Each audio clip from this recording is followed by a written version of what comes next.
เด้อไปเที่ยวเด้อสบายดีปตทเกาเลี้ยวปตทเกาเลี้ยว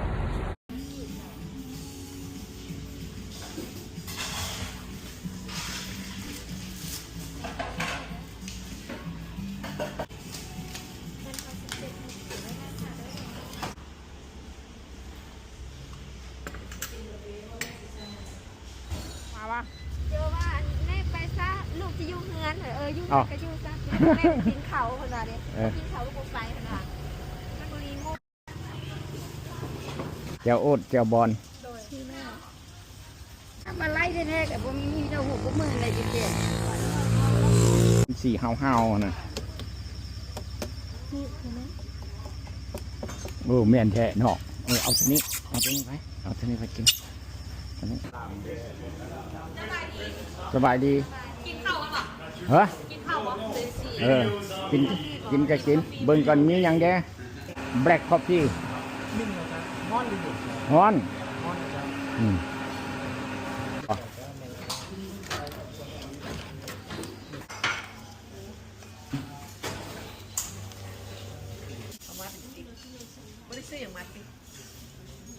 เอาสั่งตำมะฮุ่งไหมกินกับข้าวเหนียว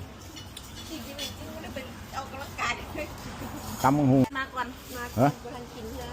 ยังจะไปปั้นเท่านั้นที่ไปปีนเขาไปปีน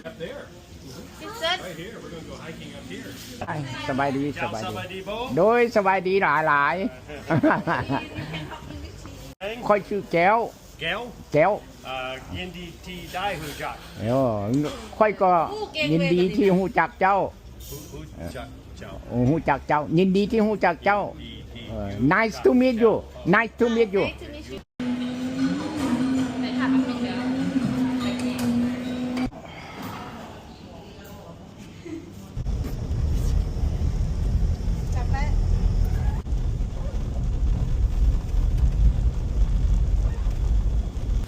ประมาณ45,000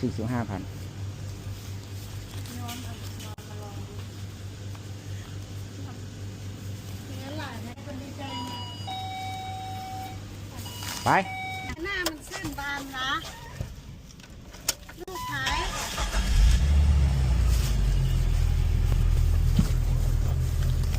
จะใส่ขนมละลายนะ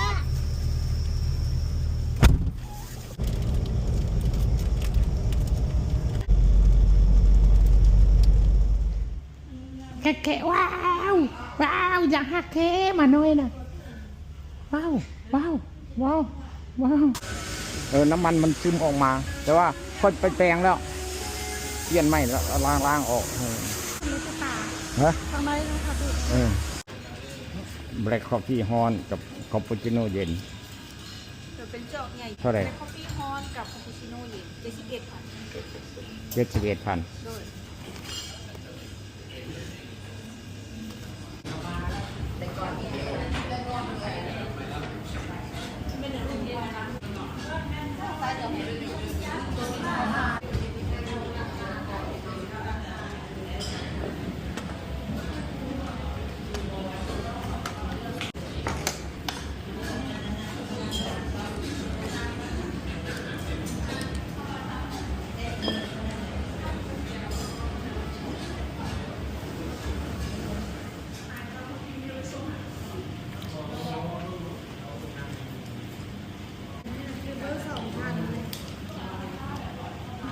ทา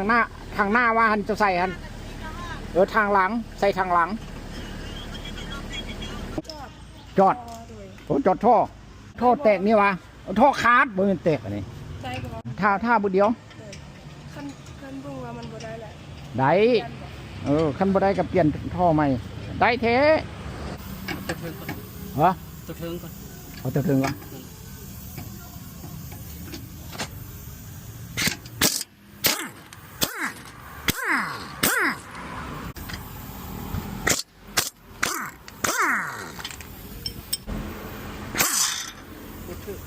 ฮะ17นี่เป็น17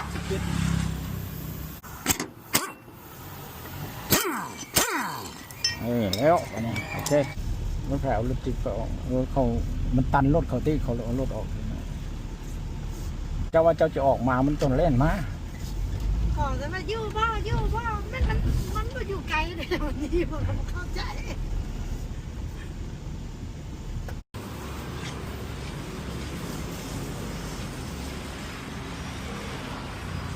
ปลูกดอกไม้ กิน กินก็สั่ง เอาอย่างเนื้อเอานี่เอาสะดวกแค่ซี่ถ้ามีแรงบ่สิกินน้ำมะพร้าวเอาน้ำมะพร้าวไปติ่งกับน้ำ3เลยโอเค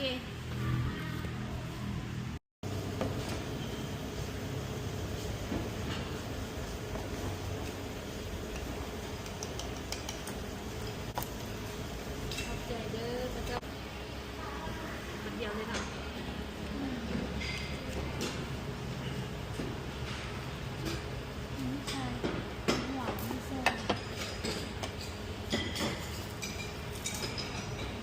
ดูแก้วมันจอด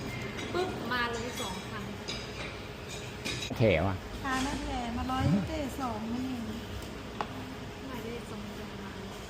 แม่งแล้วทำเกิดไม่เอาปลาเอามาลูกนะคูณขึ้นไป เขาจะหา บางอย่างนี่ท่านกับเสียพี่ตัวดู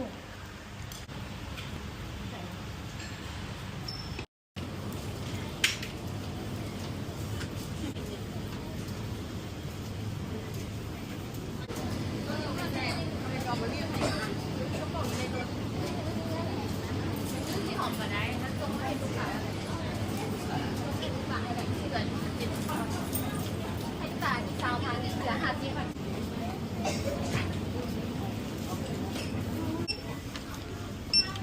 ันค่ะเป็น75,500จ้ะเดี๋ยวคิดน้องกันเดี๋ยวทำเอาขนมหลายคนนะแต่มันมาเป็น4,500เลยหัวเช้าเข้าใจมานะ